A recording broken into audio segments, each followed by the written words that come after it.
네, 계속해서 방재 전문가 모시고 피해를 줄이기 위한 행동 요령을 좀 더 자세히 짚어보도록 하겠습니다.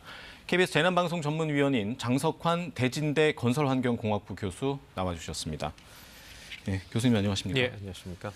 앞서 이혜진 기자도 같은 얘기를 했는데요. 이번 태풍은 비, 바람 모두 대비가 필요하죠. 그렇습니다. 먼저 바람 피해를 좀 줄이기 위해서 미리 대비해야 될 게 어떤 게 있는지 좀 더 자세히 설명해 주시죠. 이번 태풍의 특징이 말씀하신 것처럼 비바람이 굉장히 강한 동반되는 그런 태풍이라고 볼 수 있고요. 특히 태풍의 중심에서 오른쪽 회전 반경이 있는 그 부산 경남 지역의 해안가 지역에 특히 강풍에 좀 조심해야 되고 최대 47m 초속 47m 정도면 시속으로 한 170km 정도 가까이 되거든요. 네. 그 정도면 굉장히 그 강한 바람이라고 볼 수 있는데 이런 부분들은 첫 번째는 한 떨어질 수 있는 그 물건들, 부착물들, 간판이라든지 그다음에 건물 외벽에 붙어 있는 여러 가지 부착물들이나 또 가로등, 그다음에 전선주 이런 것들이 상당히 위험하다고 볼 수 있습니다. 그래서 먼저 가정에서는 태풍에 의해서 유리창이 깨지거나 또 베란다를 해서 바람이 들어올 수 있는 부분들을 좀 철저히 좀 막아야 될 필요가 있습니다. 예를 들면 지금은 대부분 이중창으로 되어 있지만 태풍이라는 게 그 정도의 20m 초속 이상이 들어오면은 그 바람의 힘에 의해서 적은 틈 사이로 그 힘이 집중되기 때문에 그 힘을 견디지 못하고 유리창이 깨지는 수가 있거든요. 따라서 틈새를 밀봉하는 게, 밀폐시키는 게 무엇보다 중요합니다. 그래서 가정에서는 제일 먼저 틈새를 좀 밀봉을 해주시고요.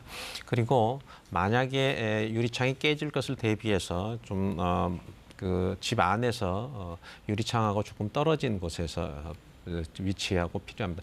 혹시 이제 뭐 테이프를 붙이는 얘기가 좀 나오고 그런데 테이프를 붙이는 경우에는 창문에만 붙일 게 아니고 창틀까지 연장해서 붙여야 됩니다. 그래야지 전체적으로 힘이 분산될 수 있기 때문에 그렇습니다. 그리고 대부분 지금 간판이라든지 그런 가설물들은 초속 한 30m 이상 정도 되면은 굉장히 떨어지기가 쉽고 그걸로 인해서 2차 사고가 날 가능성이 있습니다. 따라서 이런 가설물들에 대한 주의, 특별히 좀 주의를 해야 될 필요가 있고요.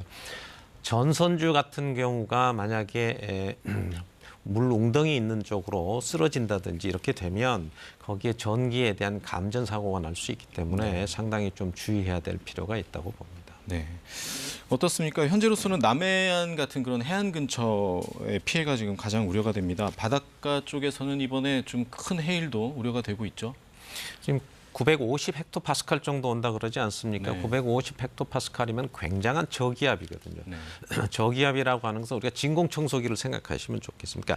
빨아들이는 현상이기 때문에 수면이 상승되는 효과가 있고 지금은 이제 전체적으로 태평양 바다가 수온이 29도, 30도 정도 높기 때문에 많은 양의 증발량이 생기면서 같이 빨아들이는 현상이 되고 이번에 이제 태풍이 옴과 동시에 제주도 같은 경우에는 지금 밀물 시간하고 완전한 밀물의 맨 정점에 오지는 않지만 그래도 밀물과 거의 겹치는 시간에 가깝기 때문에 이런 바람에 의해서 태풍에 의해서 파고의 높이와 그다음에 저기압에 의해서 해수면이 상승되고 또 밀물에 의해서 해수면이 상승되는 것들이 다 합쳐져서 최고 한 10m 이상들의 해일이 발생할 가능성이 있기 때문에 굉장히 주의를 해야 되는데요. 특별히 해안가의 도로는 정말 위험합니다. 해안가 도로는 그런 해일의 위험성뿐만이 아니고 그 육지와 바다의 경계에 있기 때문에 기압차에 의해서 강풍이 더 많이 생길 수 있기 때문에 해안가를 운전하실 때는 특별히 좀 저속과 그다음에 굉장히 운전에 주의를 좀 할 필요가 있고 그 지역이 지금 태풍의 중심의 오른쪽에 속하는 부산, 경남 지역에 있는 해안가들이 특별히 더 주의를 당부드리고 싶습니다. 네, 지금 자료 화면에는 저 방파제를 넘어서 이렇게 넘어오는 파도가 나오진 않았지만 넘어서도 많이 오죠. 지금 이제 밀물이 가까워지는 시간이 네. 지금 제주도는 내일 아침에 3시 반경, 그다음에 네. 부산 한 4시 반경이고 제주도에 도착하는 게 오늘 이제 자정 0시고 내일 이제 부산에는 7시 정도 되니까 밀물이 점점 올라오는 그 시간하고 거의 맞기 때문에 네. 그런 경우에는 상당히 위험해질 수 있고 이 해일이라고 하는 것이 그런 천문조와 어떤 기상조가 같이 복합되면은 굉장히 수직적인 상승이 있기 때문에 상당히 좀 어려운 점이 있을 거라고 생각이 됩니다. 네. 교수님, 과거 태풍 피해를 보면 부산 같은 경우는요. 네. 우리가 흔히 말하는 이제 빌딩풍 예. 로 인한 피해가 속출했었지 않습니까? 이 예. 피해를 좀 줄이려면 어떤 걸 준비해야 될까요?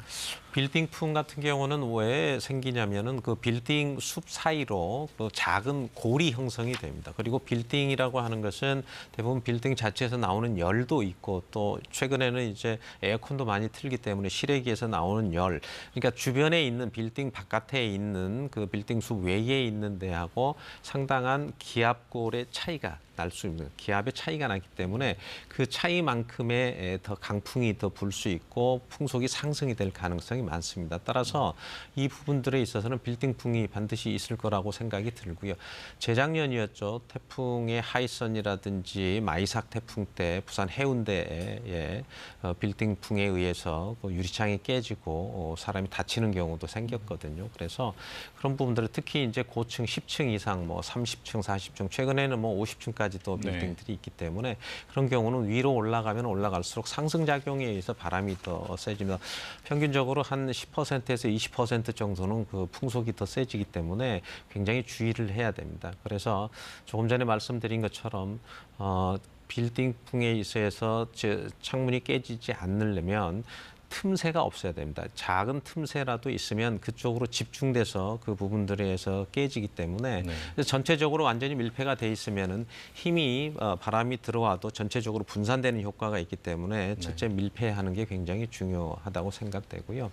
그리고 이제 보통은 그 안쪽에서 그런 밀폐 및 그다음에 힘을 분산시킬 수 있는 그런 테이핑 장치라든지 그다음에 여러 가지 적재된 물건들을 좀 피해 놓으시고 제일 중요한 것은 그렇게 위험한 상황이 발생되는 가장 최고의 시점, 그러니까 태풍이 직접적으로 오는 시점 같은 경우는 잠깐 좀 대피를 해주시는 네. 게 일단 좀 제일 중요하다고 봅니다.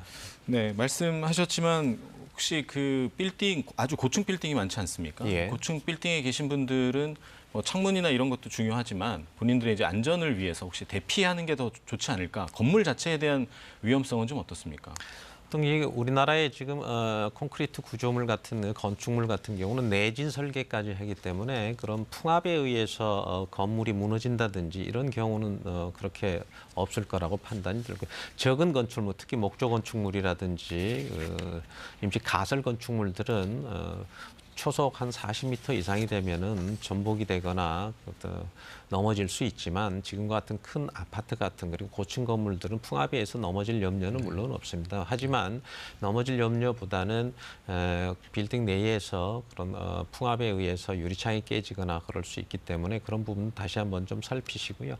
혹시라도 이제 대피를 하고 갑자기 정전이 되거나 이럴 것을 대비해서 대피 동선이나 루트를 좀 충분히 좀 확보를 해 놓으시고 네. 미리 예행 연습 그리고 모의 훈련을 좀 할 수 있는 하는 게 좀 필요하다고 봅니다. 특히 엘리베이터를 타고 내려가는 것은 위험할 수가 있습니다. 정전이 될 가능성이 있기 때문에 네. 그래서 계단을 통해서 나타나고 노약자분들은 미리미리 좀 대피를 하시면 좋겠습니다. 네. 교수님 여기까지 듣겠습니다. 자세한 말씀 감사합니다. 네.